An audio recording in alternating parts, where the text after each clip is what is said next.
obviously there's a lot of change going on in the industry, in the gas and welding distribution vertical. There always is, there always will be.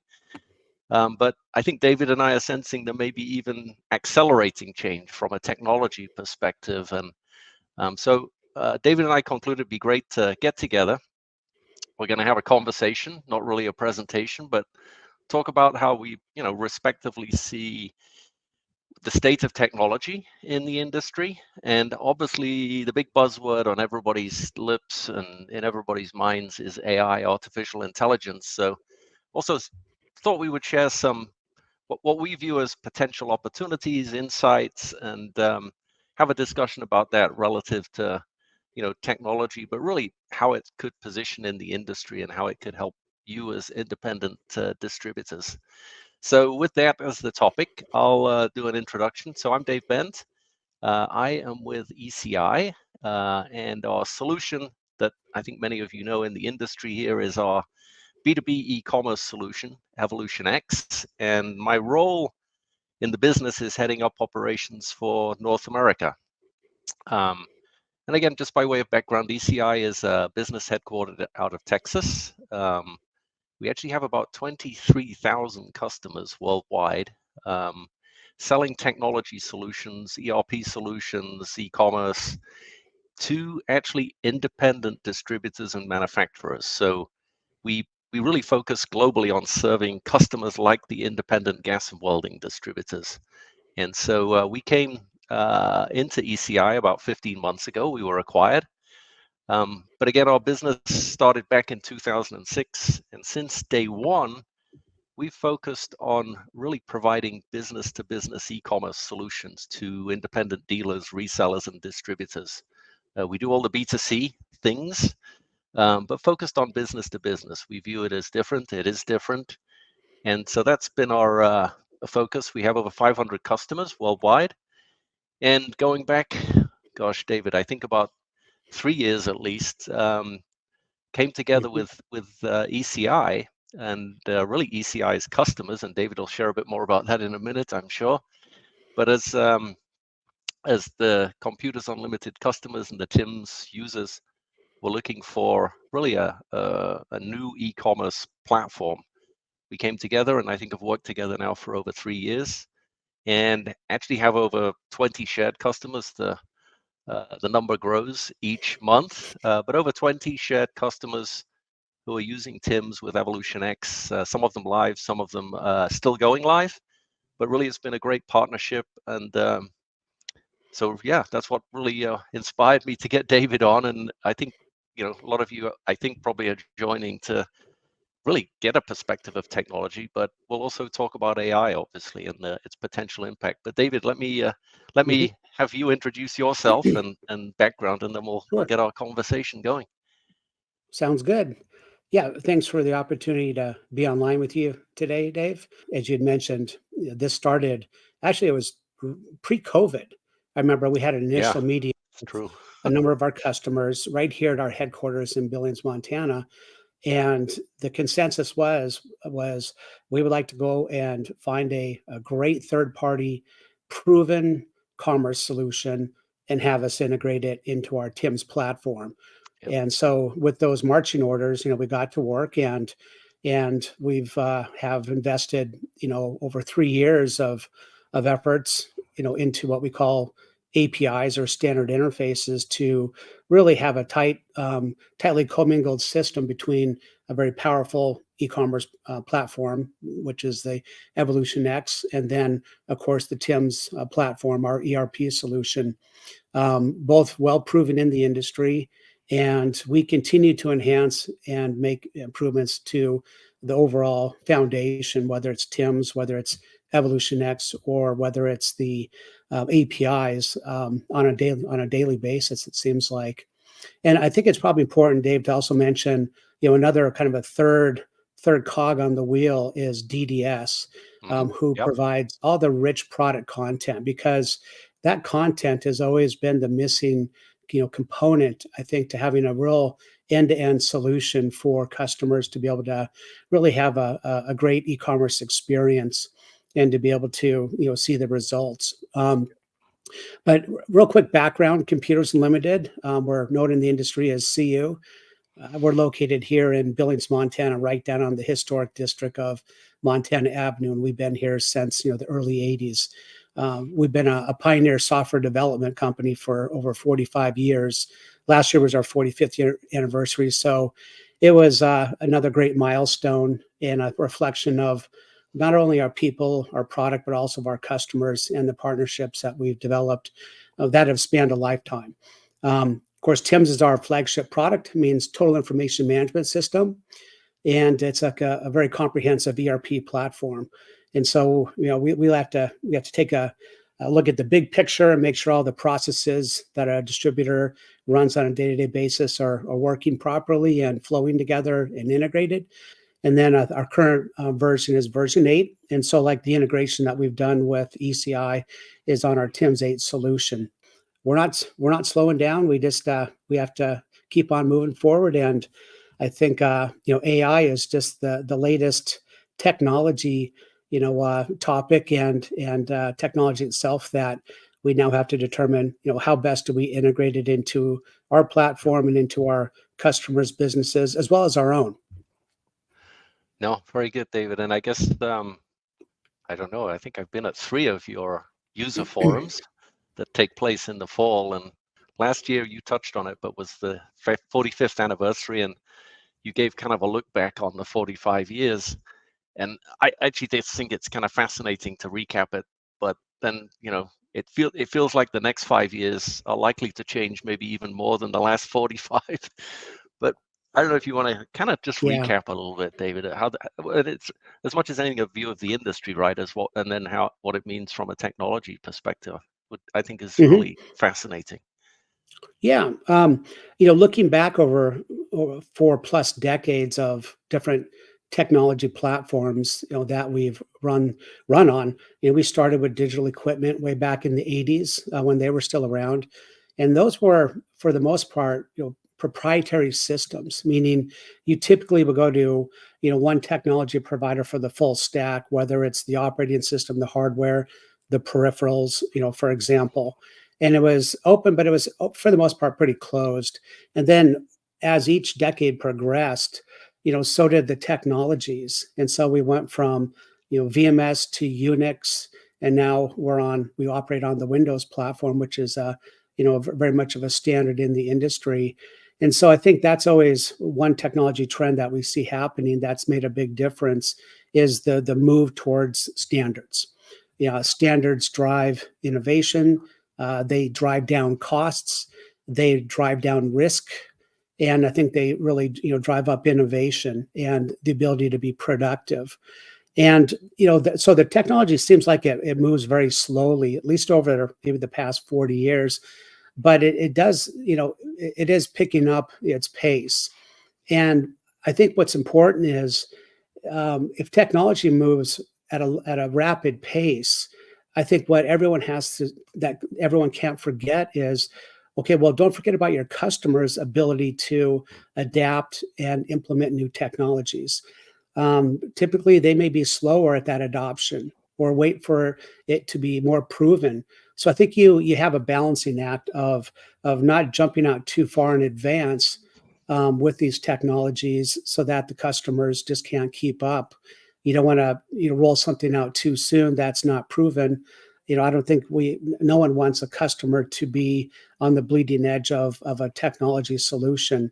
I think that's our job as software firms and technology companies is to kick those tires, evaluate those technologies, and really determine, okay, what does this mean to our customer base? How best could we utilize it? But I think with the move towards open standards, everything being connected these days, literally everything.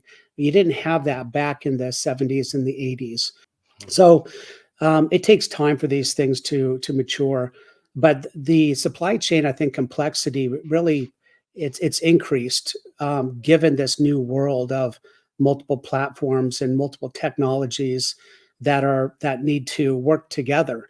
I think the days of trying to say, well, we have an island of an application that kind of runs on its own, You really don't see that too much today, just because of the importance of being integrated and interconnected between your own platform and someone else's. I think there was no way we would have hit 20 users that are on the TIMS 8 platform and the Evolution X e-commerce.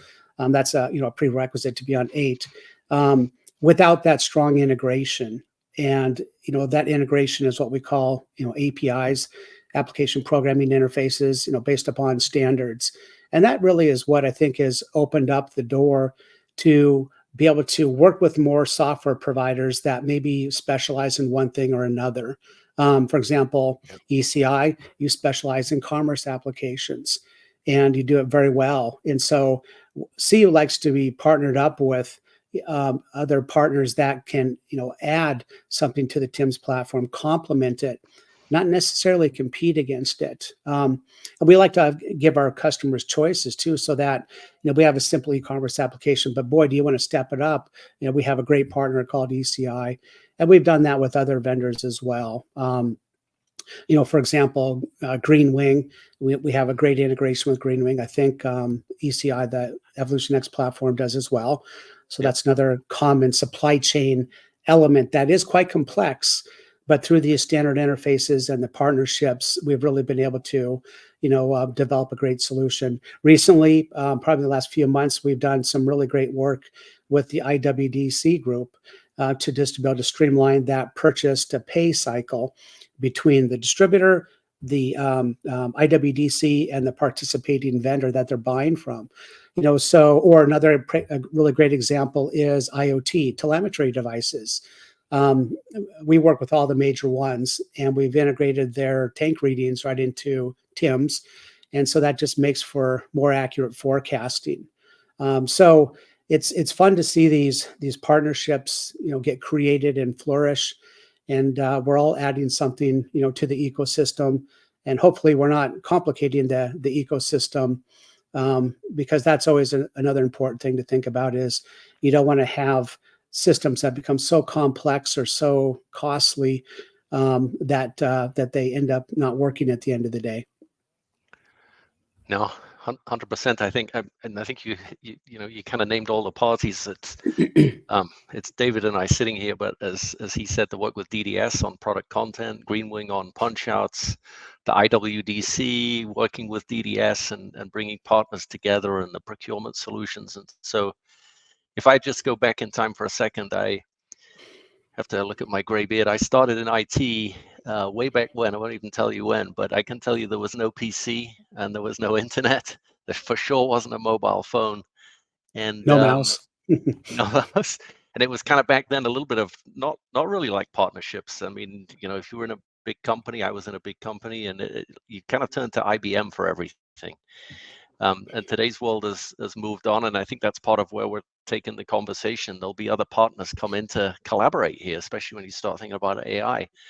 And so those Mhm. open kind of systems are key, and partnerships, and kind of this, for my perspective is, focus on what you can really do well and don't try to do everything. And so we're very much about partnerships and creating an end-to-end solution that really can help distributors, but probably even more importantly, help the distributors' customers. So yeah, it's Mhm. been a great collaboration. And fast forward Mhm. to today, surprisingly in many respects, I think business to business e-commerce is still in its fairly early days.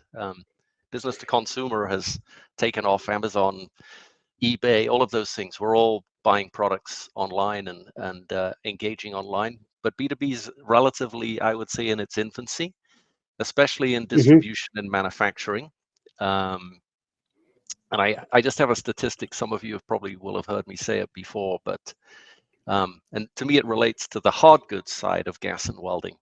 But at the end of 2022, and now we're at the end of 2023 and 24, but in their annual results, um, Granger reported that 75% of all orders that they take or took in 2023 actually originated on their website, originated online. Customer maybe didn't place the order, maybe it resulted in a quote or a phone call. But I think Gartner, we would all look at on the hard goods side as kind of leading the way. And I think this is driving adoption now amongst independents. And we'll probably come back to it, but I think if you went back not very far, nobody imagined we could be selling packaged gases online, and so massive Right. kind of acceleration in capability. And for us, really, when we think of e-commerce, we think of it as actually the most important thing is improving the customer experience, meaning your customers, the distributors' customers. How do we make the experience better? How do we make it more seamless? And in most cases, I would say a lot of the distributors, and this is true in other verticals, we're in like electrical and plumbing. Many of the independents, if they're selling 15, 20% of the products online, they're amongst the leaders within independents. But we think it's not all about selling. In fact, we know it's not all about selling. A lot of it, Yeah. as we look forwards, right, is connecting. The connection to Tim's is absolutely critical, because Hmm. most of the all the master data is kind of in Tim's. And David, I can see you're going to add some thoughts Yeah. here.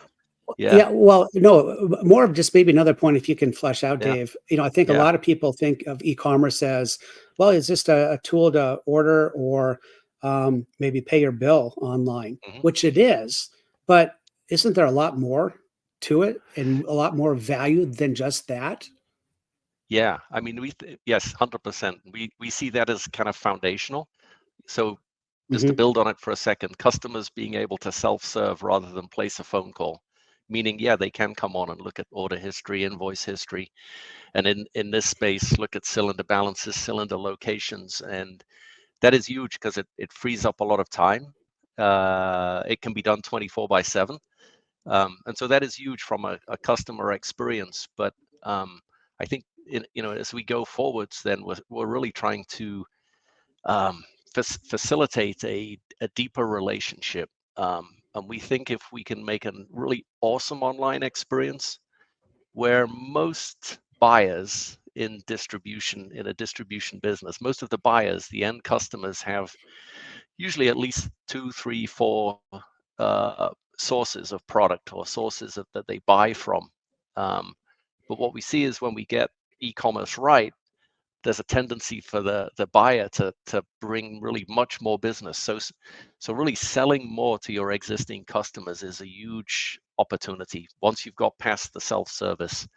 And I say that because we put in place things like personalization. When they log in, that it's semi-custom to that specific customer who's logged in.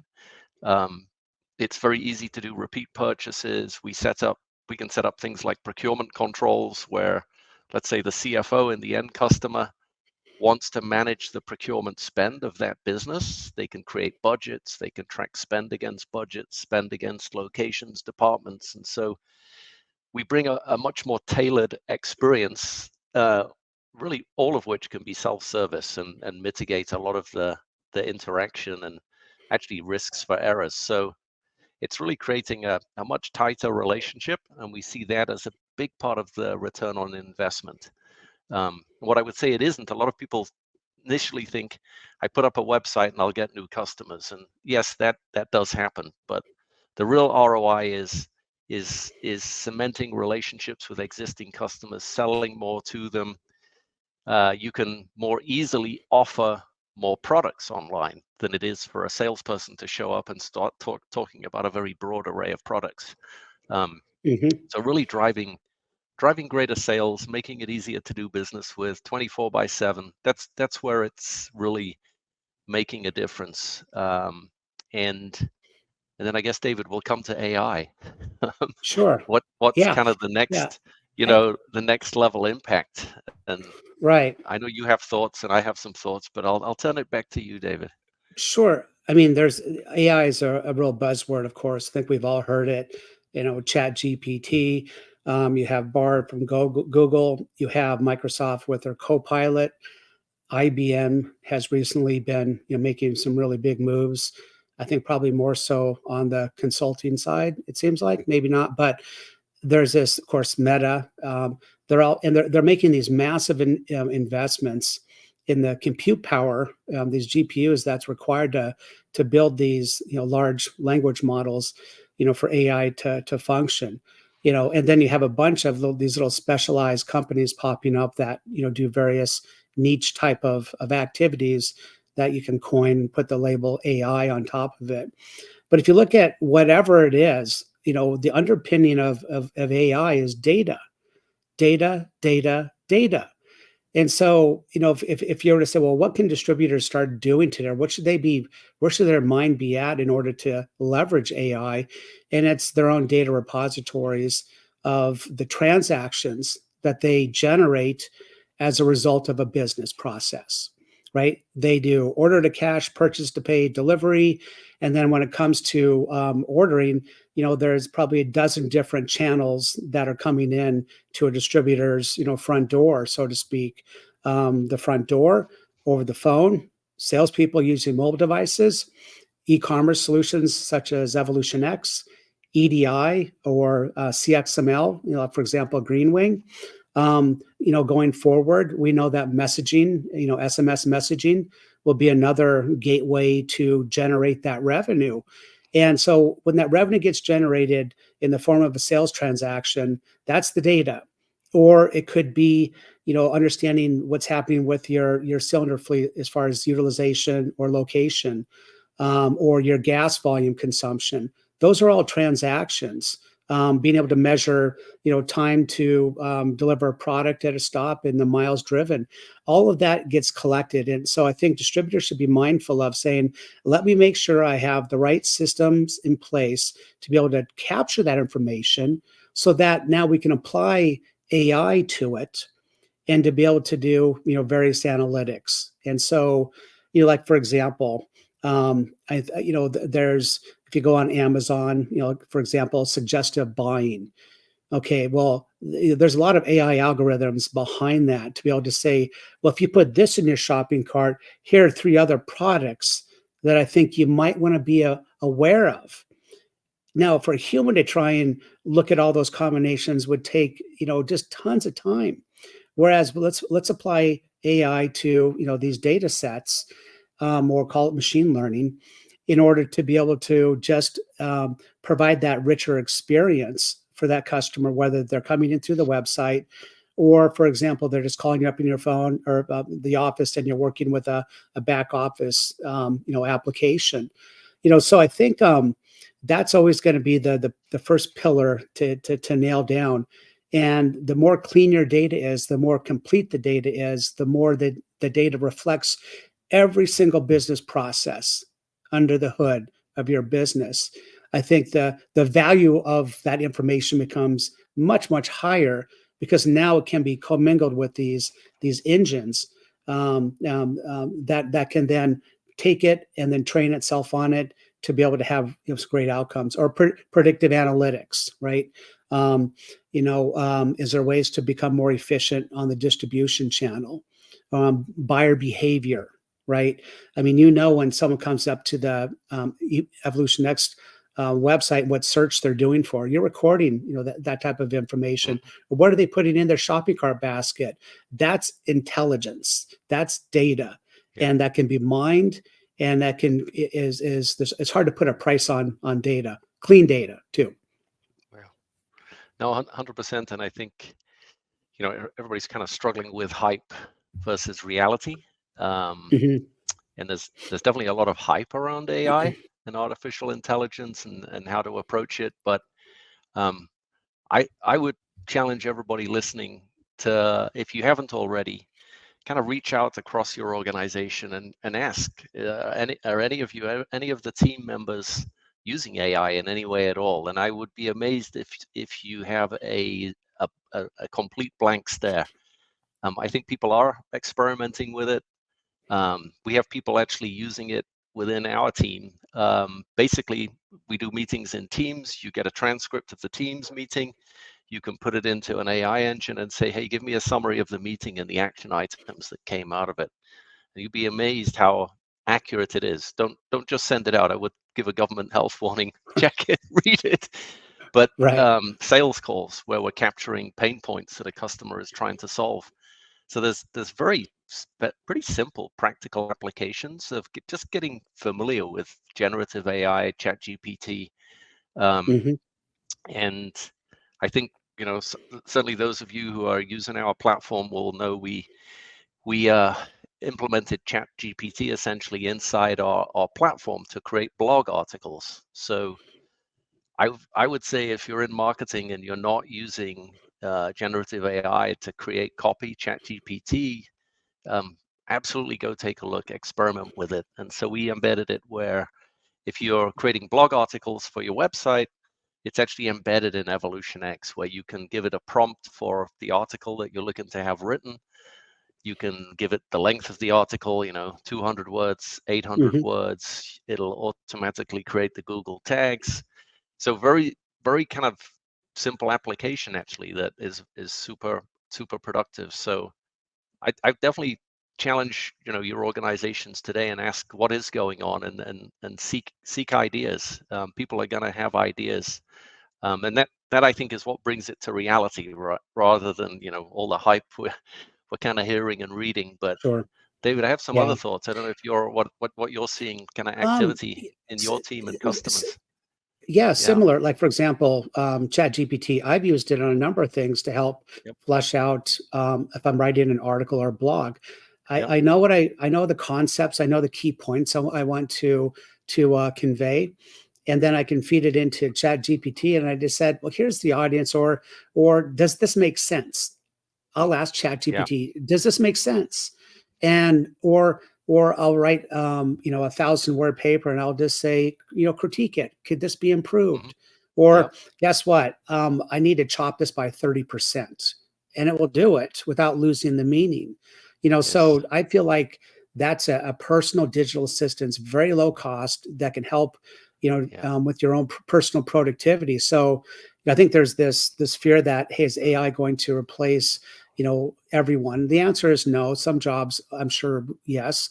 But I think we're looking at it from how can we use AI to become more productive in the office. So we have our developers looking at it from a coding perspective.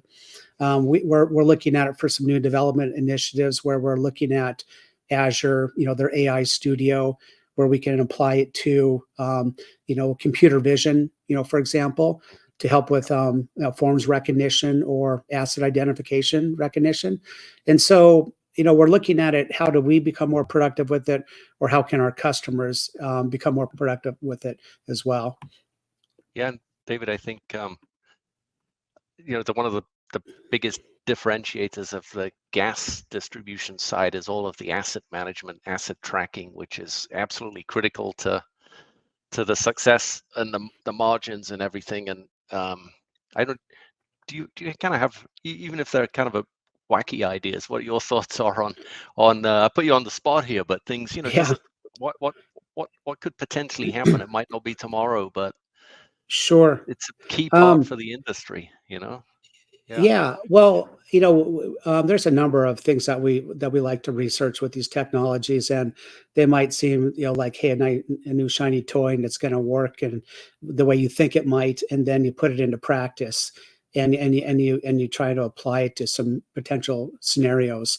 So for example, we've done some experimenting with, flying a drone over a cylinder fleet out at the Mm, dock to say, can I automate cylinder counting with this technology, with vision technology, because there's a number of outfits out there that do image recognition very accurately and very quickly. Okay, let's apply that. Does that yeah. make sense here when you have 10,000 cylinders out in the field? Today, you like for our case, we have a fantastic mobile app to do cylinder inventory. Okay, well, can we take it a step up? Can we automate it, and can we reduce the cost? And if Yeah. so, hey, fantastic. So that's one that's kind of fun to play around with. And again, it all starts with an idea, but then you have to say, is that idea, can it become reality, and can it do a better job than what you do today? Because like I'm reading articles now where it says, okay, you can use AI to help code. Okay, well, Yeah. sometimes it maybe can do the coding for you, but what happens if 20% of the code is wrong and you need a human to then go down and correct it? Well, you've just taken a big step backwards. So I think you just have to put your toe in the water, test these things out, and then just calibrate and iterate from there. Yeah. By the way, I love the idea of flying drones over cylinders. It sounds. I'd actually take that job just to fly the drone. Yeah, there'd probably be some regulatory issues behind that one that I'm not even thinking about. So, Maybe, but maybe. I think another thing that I think we just can't forget about, and I saw a podcast from Jeff Bezos, and he said, "Well, where do you think the world's going to be in 5 or 10 years, or something like that?" And he says, "Well, one thing that we don't want to stop doing is, okay, what do our customers expect of us?" In his case, he said, I think our customers 5 years from now are still going to want to have low cost products, great selection, and fast delivery. Okay. So Yeah. don't forget about that. And so I think, like I was trying to remind myself, God, let's don't forget about what our customers expect of us and what they're counting on us to continue to do. We have to continue to innovate and advance our software to help streamline their businesses. We have to incorporate new breakthroughs, but we also have to, fine tune existing ones to take care of today's business. And we have to be, I think that human element is critical to build the partnerships and have great collaboration on ideas and products and services. So we don't want to forget those things, despite this brave new world called AI that's coming on pretty quick. No, 100%. And for AI to move forwards at the pace it's now moving forwards, it is a massive, massive investment in infrastructure to process what then Oh, becomes without an question. output of AI. And so, the major players that are the ones we always hear about in the stock market, the Microsofts, the Amazon, AWS, Google, Meta, are clearly they're creating a foundational infrastructure. And so Hmm. we're also trying to figure out, you're heavy in the Microsoft environment, David. We're pretty heavy in the Amazon Very much. AWS. They're all actually awesome environments. And so we're doing a lot of things just looking really, what's Amazon AWS doing? And so as we kind of look forwards, there's I think there's no aspect of the business that isn't impacted in some positive way, but kind of near-term things beyond um, kind of generative AI and marketing copy and blogs. We can see it's not too far away where we can take personalization, and I think that's a difference between B2B and B2C e-commerce. B2B is actually who the customer is, they've logged in, but how do we create an even more personal or Mm, appropriate kind of set of screens when they log in that truly relate to who they are as a business and maybe who they are as an individual buyer in a company. And back to what David said, it's all about data. What is their buying yeah. behavior? What have they searched? What do they buy frequently? And so we're seeing a lot of things around how we can create a more personalized experience. And we all know if it's personalized, it becomes much stickier. If I can use the word sticky, it again drives kind of loyalty. And if you get a great online experience combined with a great, sales relationship experience and logistics experience, then customers start buying more from you. So we're heavily thinking about personalization. Personalization leads into search results, and search results are um, obviously core to any commerce experience.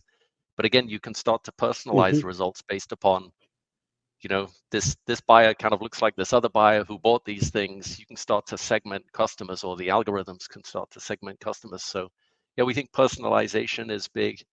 I was talking this morning with our founder, Patty. Some of you may know Patty, sitting in Scotland. A big thing he's thinking about is actually shipping rules and shipping fees. As we sell more online, more products, more assortments, more suppliers, some of it might be shipped out of the local distributor warehouse. Some of it might be drop shipped by a wholesaler. Some of it might come directly from a manufacturer. And so we keep confronting how to work on shipping rules and pricing as customers are checking out. And it's pretty clear that's another one. Hmm. Seems a little abstract, but when you think about it, it's all about data. And so that's another one where we're looking at. Yeah, Kind of on David. that point too. If you take a look at, we've done some really great work in integration with Esprit Gas, and so here's an interesting, business model Mm, where They have contracts with, let's just say it's Panda restaurants across the US, but they need that local distribution, which they may or may not have. Okay, well, how do Yeah. you make that happen? And you wouldn't have maybe thought about doing that, 20 years ago.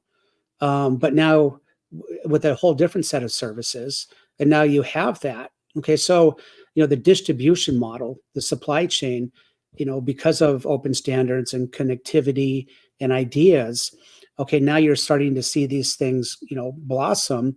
Or in your example of, you have all this different data and this personalization, because I think it is going to get down to that one-to-one personalization experience, that Mm. does require the data. There was an interesting tweet I saw the other day, and it was OpenAI CEO Sam Altman. He said, an energy breakthrough is necessary for future artificial intelligence, meaning we need a lot more energy and power Yes. to Yes. have this ubiquitous. And so that's Yeah. why I think, it's not like it's going to be here tomorrow. We know that it's definitely coming, and it's showing up in different flavors and different intensities. And so it's a question, I think, of just having the mindset. I think, we both have that of let's understand what it can do. Let's start to really say, how can this impact our business? More importantly, our customers' business, and start just that exploration process. So it's a great time to be in technology, and it's I don't think we would have been talking about this 5 years ago, but today we Right. are, and it's almost like normal mainstream type of conversations that people are having. Yeah. No, it's definitely going to become mainstream. The last one too that we wrestle with a lot is just security and fraud on websites, and it's challenging. But guess what? It's all kind of data and pattern recognition. So AI is going to absolutely assist in kind of blocking Mhm. fraudulent activity with credit cards, and so there's just pretty much every aspect you can think of. And so again, I think David, you and I would say go out, talk to your teams, bring it up in your meetings, and I think you'll find people are experimenting. And Mhm. I think we'd love to hear from you as customers, prospects from the industry. What could we be doing to help enable the ideas you have? So we're having these conversations, with our customers, just to be able to make sure we're all collaborating on what this thing is, and how best to weave it into the solutions that are useful today. Yeah, no, 100%. I think the fun thing actually about small businesses for me, I've spent my career in really large global companies. I actually think we can be more nimble. And with partnerships like we have, I David, agree. and the other partners we talked about, just on the product content side too, I know Matt Christensen, who heads up and founded DDS, they're looking at how can they streamline bringing content together. Maybe it's involved in product copy, just lots of things we can do. So it's exciting times. Hopefully this was a little Yes, insightful and thank you for joining David and I. And we will probably see you soon at some events and talk there. definitely. All right. Hey, David, thank All you for right. joining too. Thanks. All Dave, my right. Thank pleasure you. always.